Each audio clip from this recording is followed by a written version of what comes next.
Hoy con...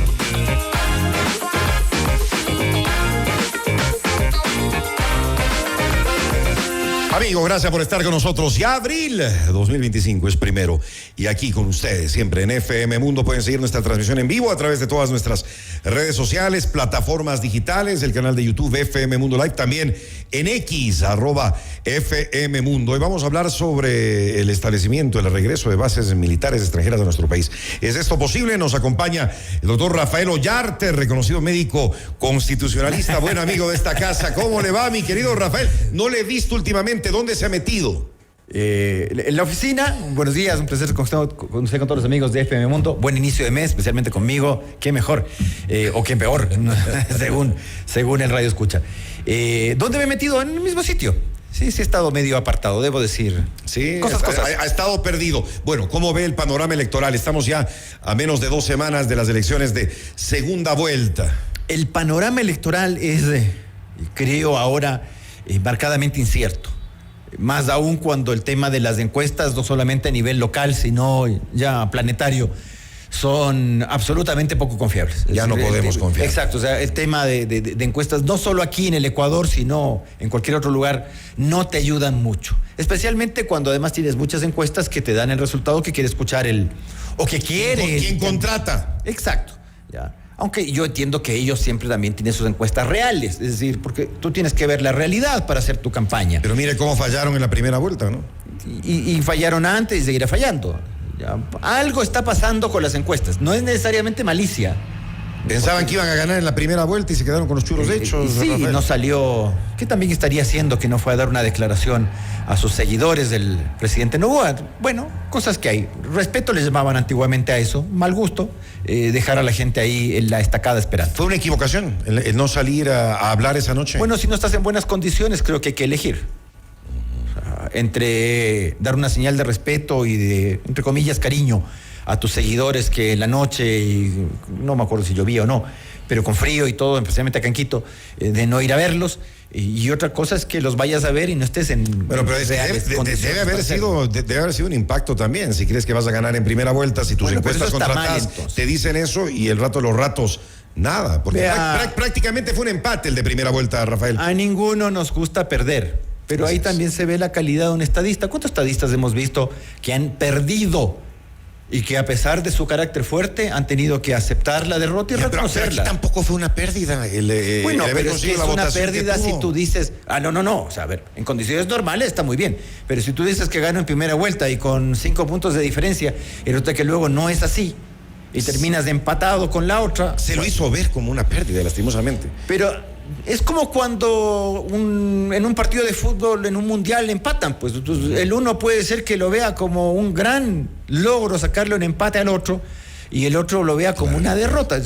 También, si tú crees que si tú vas ganando 3-0 y resulta que el partido termina 3-3, no terminas igual. Pues el otro termina eufórico y tú terminas. Y si tú estás diciendo todo el día y te pasas tonteando diciendo que ganaste, que vas a ganar en primera vuelta, a Correa le pasó eso. Pero Correa se tuvo que venir a parar aquí en los Chiris cuando tenía aquí en la González Suárez y acá en las Chiris tenía harto partidario el señor Correa, pues no vamos a negar. Vea las actas del Consejo Electoral donde tenía más alta votación el señor Correa. Tampoco nos hagamos acá los desconocidos. Pero el señor al menos tuvo que poner la cara dura y amarga de que Alvarito le había ganado en la primera vuelta. Rafael. Pero claro, eso te hace reaccionar. Ahora, ¿cuál de los dos reaccionó? Porque los dos siguen hablando para su electorado. Los dos siguen hablando para la gente que ha votado por ellos. No para los indecisos o los que van a votar nulo. Tienes que hablar para el nulo y el blanco. Pero ya es tarde, ya. Quedan 2 semanas. ¿Usted cree que es tarde? Cuando tienes tendencia, tienes tendencia. Es decir, estas cosas las tienes que comenzar a hacer bien y temprano. Ahora si te dedicas a irte a otra parte. Veo en cambio que, doña Luisa ha seguido haciendo una cuestión que le distancia del jefe del Estado, debemos admitir de este lado. La señora va el acuerdo con los... La señora va a la entrevista que le llamen. Si usted le dice a doña Luisa, venga a esa casa, aquí se viene. No, mire que le hemos invitado y no ha venido. Pero yo le he visto que va a muchas partes de esta señora, incluso con cuestiones que son incómodas, hasta incómodas. Tal vez algún mal recomendador le está diciendo no vaya a estar. Pero no ha tenido entrevistas que uno diga complacientes. Ahora, si te va a entrevistar un periodista deportivo o si te va a entrevistar el Suso, bueno, pues ya sigamos haciendo eso. Eso no le ayuda en una elección presidencial donde terminaste 44-44 y tienes de la votación total, no de la válida, 7% de nulos y 2 de blancos, que equivalen más o menos a lo que sería un 11,5% de la votación total válida. Creo que había que echar el ojito por allá. ¿Dónde está? Claro, esos votos en este momento son decisivos. Por supuesto. La señora Luisa González se ha ido a buscar todo, cuando tienes una elección tan apretada, todo trigo es limosna. ¿Qué le pareció que se junten con Pachacutic? Increíble, pero ¿no? Perdón. Pachacutic es perro de toda fiesta. Se juntan con cualquiera. Estuvieron con Lucio, han estado con Correa. Ahora, esto a donde los llames están. Y con tal que le firmes ahí un acuerdo X. Oiga, pero parecía paro. Parecían demandas del paro.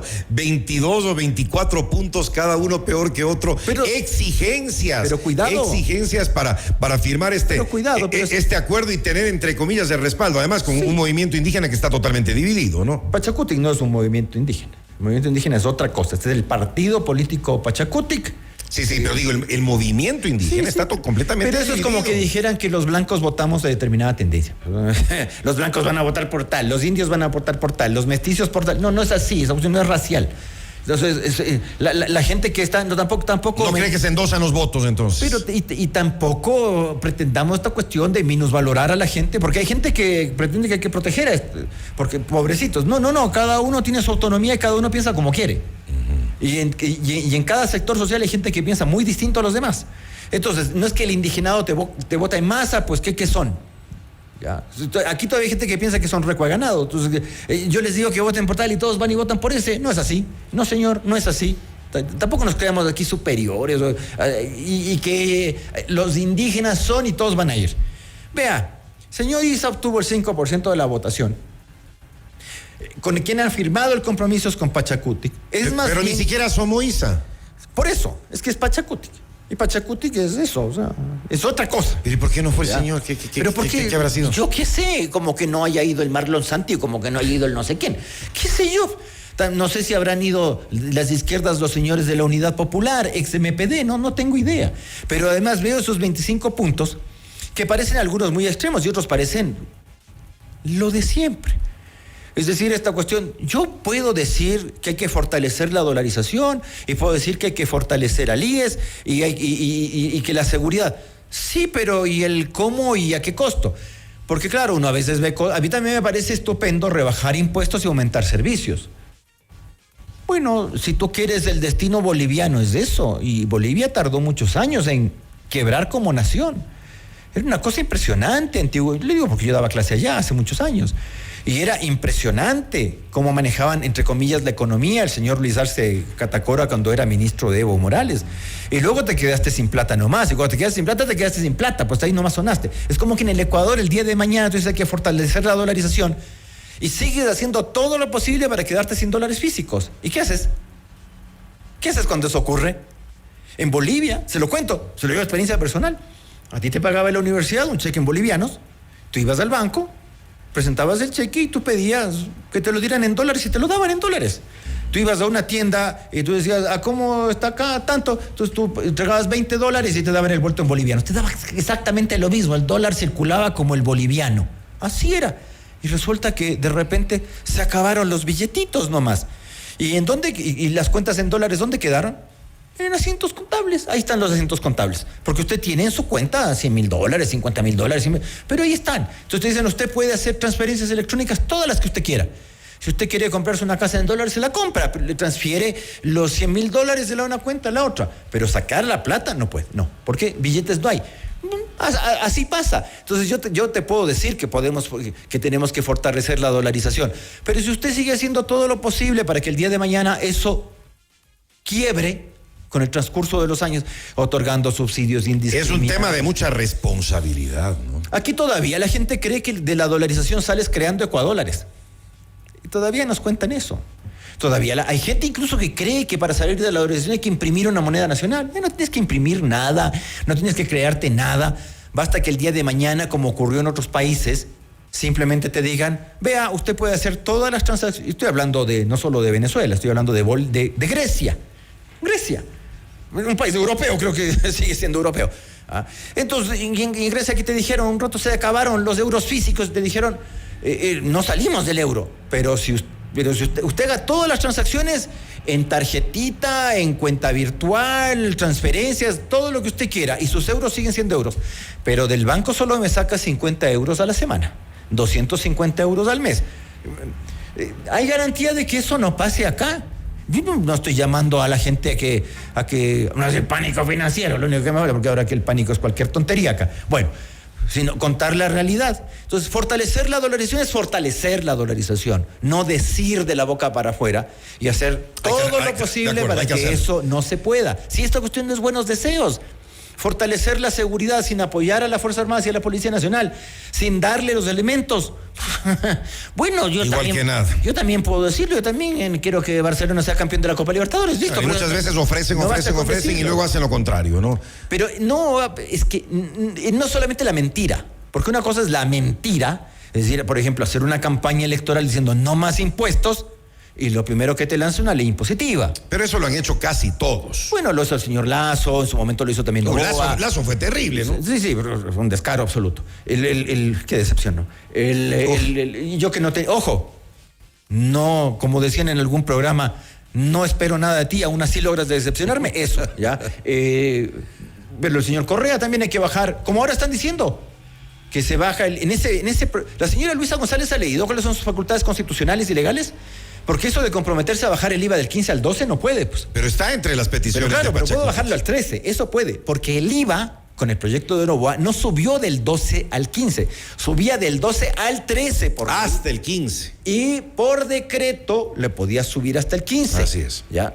Entonces, si tú, por decreto presidencial, tú lo que puedes decir es, bueno, puedo bajarlo al 13, que es la tasa legal del IVA. Pero al 12, ¿cómo lo bajas al 12? ¿Haces magia? Ya tienes tú tienes, señora Luisa González, si sabe contar, sumar y restar, usted tiene 67 asambleístas para la próxima asamblea. No tiene mayoría absoluta como para aprobar un proyecto de ley de esa manera. Y no se aprueba en 2 minutos. ¿Para qué firma lo que no puede hacer? Pero así lo hacemos en el Ecuador, al buen tuntún. Ni siquiera sabemos lo que estamos firmando. El IES, hay que fortalecer el IES. Me parece chévere, pero ¿y cómo? ¿Cómo fortaleces la pirámide esa? Porque, perdóneme, se lo digo sin ningún ambaje, estos sistemas de reparto de la seguridad social que nos encantan en ciertos países son una pirámide. Y resulta que la pirámide en algún momento se rompe.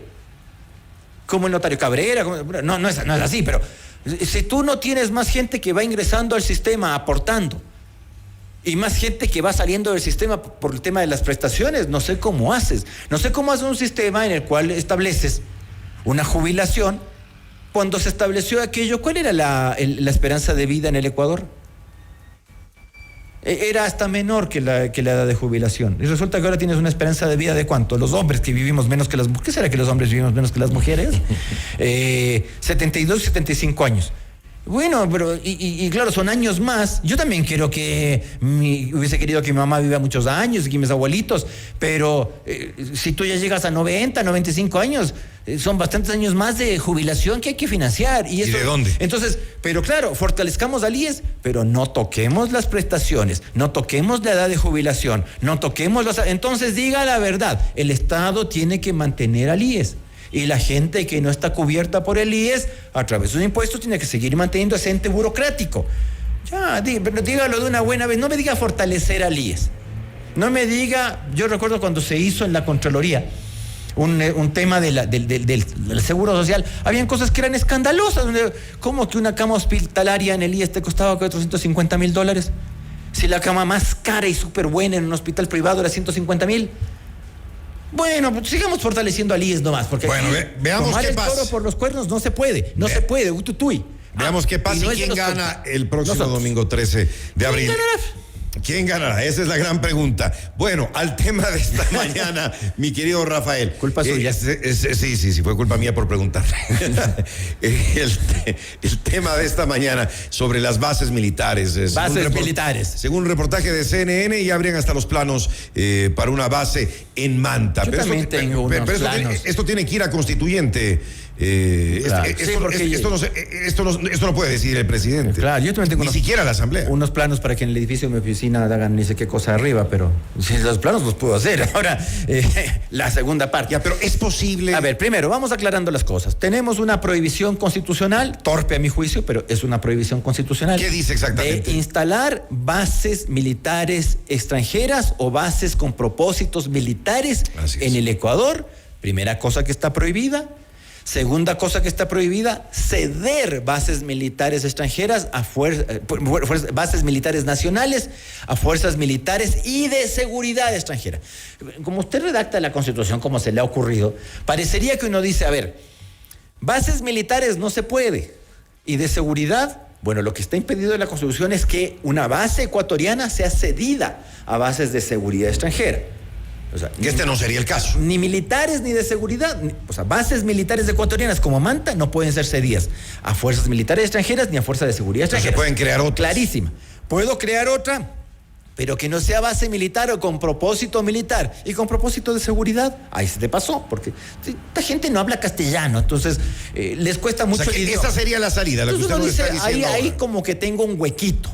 ¿Ya? O sea, que no sea una base militar, sino para fuerzas de seguridad. No sé finalmente qué es lo que se está acordando o lo que no se está acordando, o si el presidente Noboa conversó con esto con el señor Trump en Mar-a-Lago o solo se comió un ceviche de algo y se tomó una foto. A mí no me queda claro, porque también en esto hay opacidad del gobierno.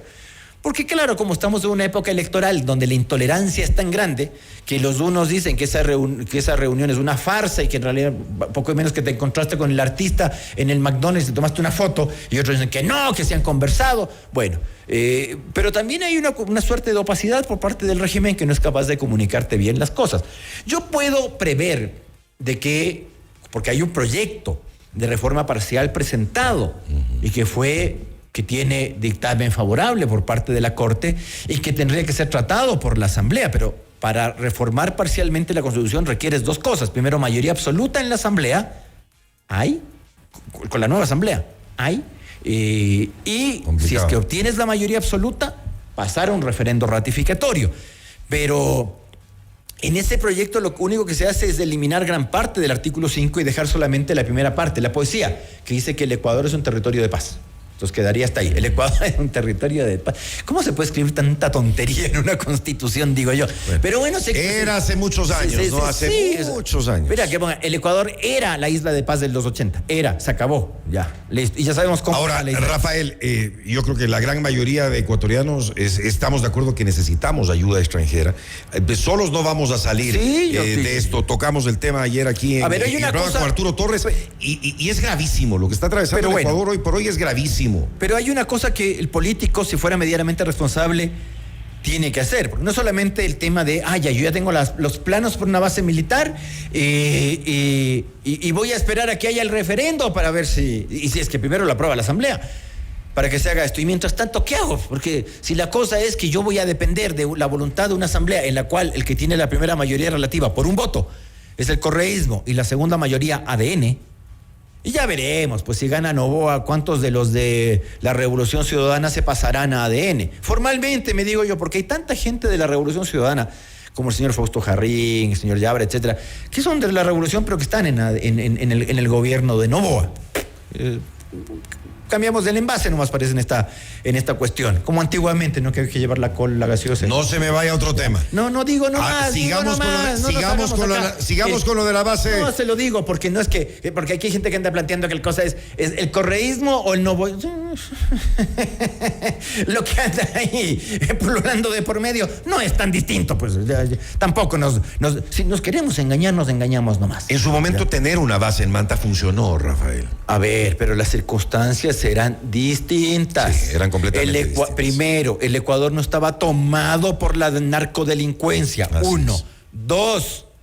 Esa base se instaló acá porque Colombia, tenían el plan Colombia, toda la cuestión, y resulta que había un peligro de ingreso de las FARC al Ecuador, que luego ingresaron, no tenían aquí, en los tiempos del señor Correa, tenían sus bases de descanso, unos sinvergüenzas, pues permitir eso, hablar de la patria y la soberanía y tener a delincuentes rojos aquí en el Ecuador, haciendo que luego ocurra lo que ocurrió, pues ya no eran de las FARC, sino los propios nuestros.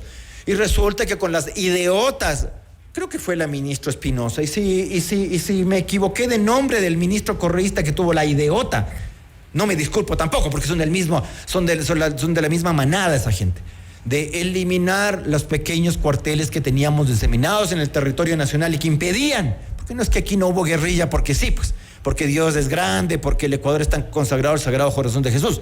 Mientras el Colombia estaba asolada por las FARC, el ELN y el Perú por el MRTA y Sendero Luminoso, aquí no había esto. Aquí intentó sacar la cabeza un tal Sol Rojo y le tuviste que esconder rapidín. ¿Por qué era? ¿Solo porque Febres Cordero era mano dura? No, pues. Y no había ninguna base. Pero claro, cuando se instalaba la base de Manta tenía por finalidad la interdicción de naves del narcotráfico. No, la base no era una base militar como tal. Es decir, no es que había una base gringa tipo Guantánamo acá. No lo había. Pero, a pesar de que el tratado decía que no debían haber aviones artillados, me decían que sí estaban artillados. Pero era básicamente de intercepción. Es decir, aviones, buques, estos temas de los radares, toda esta cuestión, para que no entraran esas naves. Pero necesitamos ese apoyo ahora. Sí, pero ahora ya no va a ser lo mismo. Porque, a ver, ¿qué disposición tiene la United States Unlimited Corporation de venir acá y decirnos, vamos a instalar una base militar en el Ecuador y les vamos a ayudar con su tema de delincuentes? ¿Cuánta? ¿Les interesa? Creo que es más importante Ucrania que nosotros. Y Ucrania está siendo tratada, pero a mí me das las tierras raras y no me das las tierras, te jodes nomás con el Putin. Así nomás es la cosa. Nosotros estamos en condiciones de ¿qué? ¿A cambio de qué? Porque no va a decir que el presidente Trump, porque más el presidente Trump, frente a lo que puede creer o lo que puede creer el gran idiota latinoamericano de que que los Estados Unidos tienen que servirnos a nosotros, si los que tenemos que servirnos a nosotros somos nosotros, comencemos por nosotros. Si nosotros no somos capaces de arreglarnos nuestros problemas entre nosotros, ¿qué le estamos pidiendo a la Johnny que lo haga? Ellos nos pueden hacer el favor de poner una base, pero ellos lo harán por sus intereses, claro, no por los nuestros. ¿Hasta cuándo seguimos creyendo en Papá Noel? Y los Estados Unidos no son Papá Noel tampoco, no tienen por qué serlo. Entonces, está bien lo de la base militar, pero estamos igual que la señora Tamaey con la tontería de la foto en la papeleta, y además lo dice con una cara durísima, pero sí se puede demostrar el voto. Vea, cállese, señora. Si va a decir una idiotez, dígala en su baño, pero no, déjese de decir estupideces graves. ¿Y es legal la multa o no? Me parece que llega hasta constitucional, pero a la Corte le da lo mismo. Así es que, vea, hay cosas más trascendentes en el Ecuador como el aborto, pues, entonces, que este tipo de cosas. Estas cosas son intrascendentes. Oiga, me preguntan acá, ya para cerrar, que por qué no se lanza de candidato. Yo no me quiero. ¿Y con quién? Habrá un partido de derecha aquí. Ya, para comenzar, primera cosa. Segunda cosa, ¿con qué estructura? ¿Acaso es cosa de ser candidato? ¿Acaso uno llega y solito? Hemos visto que muchos sí se lanzan. Sí, pero por eso el Ecuador está como está, pues porque el gallo cree que porque habla más o menos bien puede ser presidente de la República. Hay otros que ni siquiera hablan. Tal vez le iría bien, Rafael. Nosotros como ecuatorianos, estar pensando en bases militares, yo no tengo ningún problema. Yo creo que, vea, el mundo está tan jodido que esas disposiciones de no bases militares. ¿Qué me hacía yo en el año 1941 sin base militar estadounidense en Galápagos? Hubiese tenido japoneses ahí, pues. ¿Y con qué los paraba? Si no podía parar al Perú, pues. ¡Al Perú! No podía pararlo yo. Me voy a poder parar frente a los japoneses. Y hoy día, ¿cómo hacemos con China y con otros? Bueno, entonces, haga el favor, señor ecuatoriano, de entender que la defensa no es gratis. Y que el lío en el que estamos es por culpa de todos nosotros, porque creemos que ya firmamos la paz con el Perú. Ese pensamiento imbécil de nosotros. Ya firmamos la paz con el Perú, no necesito Fuerzas Armadas. Todas las Fuerzas Armadas. Vea el ejército. Tanques del año de la chispa por la mañana. Si falta, no sirven ni para desfiles a cuestiones. Fuerza Aérea. Pero no tenemos aviación de combate. Pues usted me va a decir que los Super Tucano, pues. ¿Cuántos quedan? Pues ¿cuántos pueden volar de los Super Tucano? O sea, perdón, yo no me le puedo parar ni a Perú ni a Colombia. ¿Me voy a parar frente a qué? Pues, nuestra fuerza naval. ¿Cómo intercepto lo que tengo que interceptar? No me puedo ni con la flota china, flota pesquera, no puedo ni eso. Y resulta que necesito una base gringa. Entonces yo estoy dependiendo de la voluntad. Primero, los ecuatorianos estamos dependiendo de que al Perú, a Colombia o a las FARC o al que sea, no se le ocurra atacarnos porque no nos podemos defender. Es que a mí no me basta, yo voy a la iglesia, pues no me basta con ir a la iglesia, pues. Hay que hacer las cosas también. Entonces, si nosotros no vamos a entender de que hay que invertir en las Fuerzas Armadas, estamos sonados. Porque ¿usted qué cree? ¿Que con una base militar vamos a arreglar las cosas? Ya. Entonces aquí nosotros somos el Estado Libre Asociado del Ecuador, que ni eso somos, ya, y los Estados Unidos nos van a otorgar toda su defensa.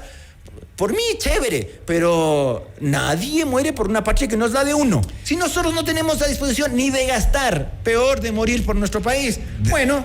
De acuerdo. ¿Quién gana el próximo domingo? Barcelona. Ok, gracias. Rafael Ollarte, esta mañana con nosotros. Qué buena salida. En FM Mundo. Buenos días, Rafael. Siempre un placer.